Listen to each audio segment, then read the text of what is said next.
अस्सलामुअलैकुम जी। इमरान खान ने एक इंटरव्यू दिया है और उसमें बात की है कि शायद उनकी जिंदगी आखिरी फेज में दाखिल हो चुकी है। पाकिस्तान भर के मीडिया पे खबरें आ रही हैं, उनको जहर दिया जाएगा, असैसिनेट दोबारा किया जाएगा, उन पे हमला किया जाएगा, उनको इस पाकिस्तान में रहने नहीं दिया जाएगा और कौम शायद जाग जाए ये तहरीर पढ़ने से। शायद कि खान साहब ने क्या किया इस कौम हुकूमत के लिए।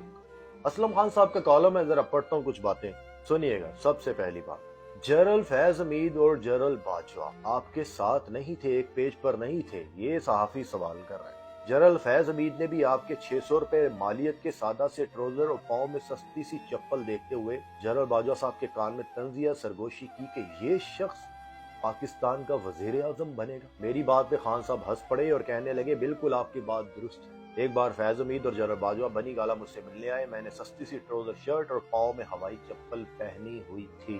सहाफी ने कहा, आपने हुकूमत क्यों बनाई? मेरे ख्याल में आपको हुकूमत नहीं लेनी चाहिए थी। डरते डरते सवाल किया, क्या आप लालच में आ गए? ये है खान साहब का सवाल का असल। थोड़ी देर सोचते रहे, मेरी आंखों में आंखें डाल के देखते रहे। मैं घबरा गया, माथे पे पसीना आया। शायद सवाल बुरा लगा, लेकिन फिर उनकी आवाज गूंजती बड़े गंभीर लहजे में कहा, नहीं असलम, मुझे कोई लालच नहीं था, मेरे पास आखिरी चांस था। बहुत सोचा हुकूमत ना बनाऊं, कोई ताकत मुझे अंदर से मजबूर कर रही थी हुकूमत बनाओ। बल्कि कभी कभी तो अल्फाज की सूरत में ये आवाज मेरे अंदर से आती थी कि इमरान हुकूमत बनाओ। फिर मैंने बहुत सोच विचार के बाद फैसला किया और सबसे पहले तरीन साहब से जिक्र किया, सिर्फ यही सोच के कि अपनी पूरी कोशिश करूंगा, पाकिस्तान के लिए कुछ बेहतर कर जाऊंगा। रात दिन मेहनत करूंगा, कौम को पांव पे खड़ा करने की कोशिश करूंगा। मैं उम्र के उस हिस्से में हूँ जब इंसान वापसी की तैयारी में होता है। मैं इस बात पे कमिटेड था, अगर इस बार भी मौका नहीं दिया तो दोबारा कभी सर नहीं उठाने देंगे। पता नहीं जिंदगी भी है या नहीं, जिंदगी की आखिरी इनिंग समझकर खेलने का फैसला किया और हुकूमत बना दी। मैं मुतमिन हूँ, मैंने अपनी बसात से बढ़ के पाकिस्तान के लिए बेहतर दिन रात काम किया। होश ही नहीं था क्यों काम ही इतना होता था, सुबह से रात हो जाती, कभी कभी तो खाने का होश भी ना रहता।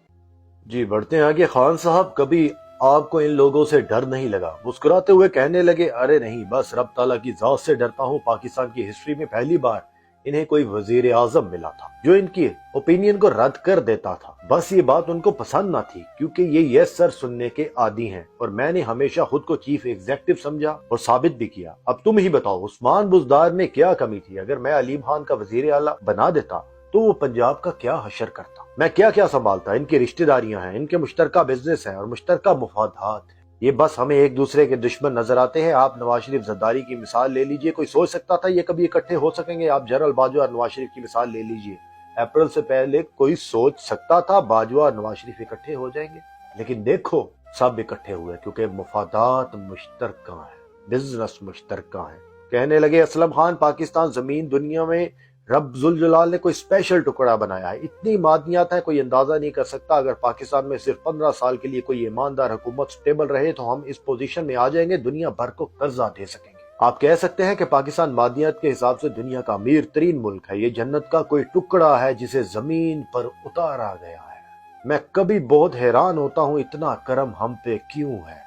कहने लगे, पूरी दुनिया के मुल्कों के मौसम की इंटेलिजेंस कीजिए। पाकिस्तान वाहिद मुल्क है जहां इंसान पावर और एनर्जी के बगैर जिंदगी जी सकता है, वरना दूसरे ममालिक में तो इसका तस्वुर ही मुहाल है। आप यूरोप, कनाडा, रूस, अमेरिका, हत्ता के गल्फ, सऊदी अरब को देख लीजिए, क्या वहां नेचुरल जिंदगी गुजारी जा सकती है? मुमकिन ही नहीं। या इंसान ठिठर कर मर जाएंगे या गर्मी से पिघल जाएंगे।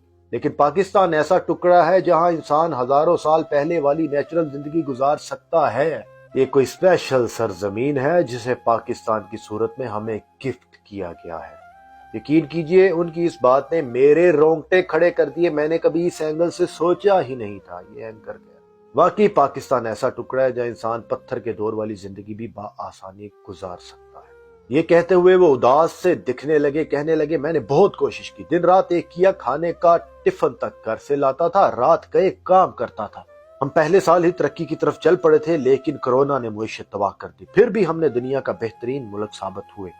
कोरोना के बावजूद हमारी तरक्की की रफ्तार बहुत बेहतर रही। हाँ, एक बात और बता दूं, कोरोना के दौरान भी टांगे खींचने में लगे हुए थे, साजिशें करते रहे। मैं लॉकडाउन नहीं करना चाहता था, लेकिन मुराद अली शाह ने लॉकडाउन लगा दिया। हत्ता कि उस्मान बुज़दार को बाईपास करते हुए पंजाब में भी लॉकडाउन लगा दिया, जिस पर मेरे शदीद इख्तलाफात ने जन्म लिया।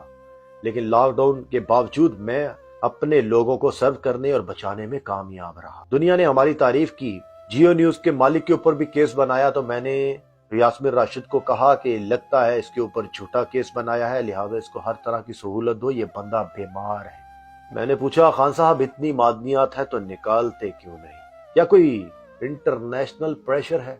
वो बात को गोल करके बस इतना कहा, कराची रिस्ट्रक्चरिंग और लोकल एम्पावरमेंट में हम तकरीबन कामयाब हो चुके थे, लेकिन अचानक हमें प्रोजेक्ट बंद करना पड़ा क्योंकि एक बड़ा ब्रादर इस्लामिक फ्रंट पे आ गया था। अब वो किसके कहने पे आया मुझे इसके बारे में कुछ नहीं मालूम।